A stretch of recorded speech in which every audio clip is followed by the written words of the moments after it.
Welcome to the Deep Dive. You're tuning in because, well, you're ready to really get a grip on your spending, not just sort of wish it would happen. hmm Our mission today is pretty clear. We want to unpack how bringing mindfulness into your everyday choices, plus some, really practical techniques, can seriously transform how you manage your money. Yeah, We've sifted through the info to pull out what counts, like understanding your personal spending triggers, setting financial goals that actually, get you motivated, and some simple mindset shifts that can make a big difference. exactly. And often the idea of controlling spending feels restrictive, doesn't it? But what we've seen suggests it's more about gaining freedom. Freedom, yeah. Freedom from those impulse buys and, frankly, the stress that comes with them.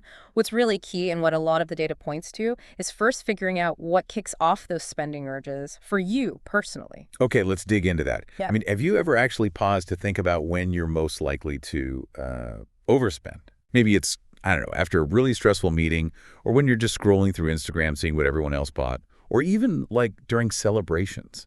Common triggers. The research really flags identifying these emotional and situational triggers as like the absolute first step. Something as basic as keeping a spending journal, just jotting down what you bought, how you were feeling it, can show some surprising patterns It really can. and help you tackle the root causes. Have you ever noticed a pattern in your own spending, maybe? Oh, definitely. And building on that awareness, knowing your triggers, the next really logical step, and what always pops up in successful financial plans, is setting clear financial goals. Goals, right. Think of them as like your personal financial North Star. Instead of getting pulled by every immediate want, you're channeling that energy towards something, well, bigger, more meaningful down the line. Like saving for a down payment on a house, maybe. Or finally getting that emergency fund solid. Yeah, exactly. Or picturing a comfortable retirement. The main idea is shifting your focus from that quick little buzz of buying something to the lasting satisfaction of hitting a major milestone. Every dollar you manage to save feels like a real step towards that bigger dream. And, well, to make those dreams actually happen, you need some structure. That brings us to budgeting. Ah, budgeting. The B word. Yeah, but instead of seeing it as like a punishment, think of it more as a framework. It empowers you to tell your money where to go intentionally. A realistic budget covers your essentials, puts money towards your goals, and importantly, still leaves room for some fun. And it doesn't have to be this huge, complex chore, right? Not at all. There are some really easy-to-use apps, simple spreadsheets. They make tracking progress surprisingly straightforward and honestly kind of motivating visually. Seeing the charts fill up, yeah. Seeing where your money's going gives you that power to consciously decide where you'd rather it went. But it's not just tracking after the fact. It's also about being present. Right in that moment, you might make a purchase. Which leads us perfectly into mindful spending. Okay. What's really interesting here is just the power of the pause. Pausing before you hit buy. Many people who are good with money swear by the 24-hour rule. Ah, the classic. Yeah, just giving yourself a day to think over any not essential purchase. That little bit of time lets you step back, check if it really fits with your goals, or if it's just, a passing whim. It's like hitting the brakes on those spending reflexes for a sec. But beyond just the techniques, the stuff we looked at also really points to your underlying beliefs about money. A mindset piece, yeah. Yeah, it's about actively reframing how you think about money. Instead of focusing on scarcity or feeling impulsive, it's about empowering yourself to reach what truly matters to you. Things like positive affirmations. The idea of saying every dollar I save gets me closer to my goals, they might sound a bit simple. A little cheesy, maybe. Maybe.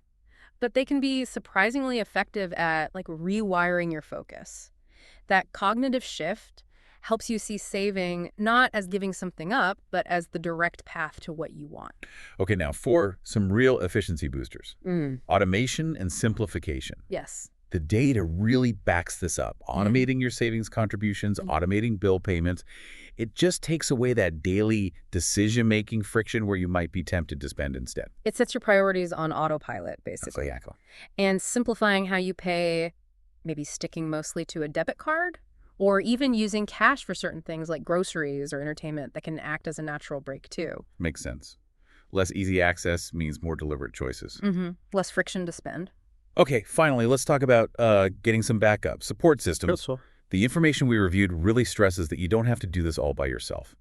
Just sharing your financial goals with, say, A trusted friend, or maybe a financial advisor, can provide really valuable accountability. Keeps you honest. Totally. And for people who need maybe a bit more structured support, things like financial wellness groups or even financial therapy exist. Mm. They can offer tailored strategies and help with the emotional side of spending, too. Yeah, that emotional component is huge. So when you boil it all down, getting control of your spending isn't really about deprivation at all. Right. It's about building awareness and actively, reshaping your financial habits.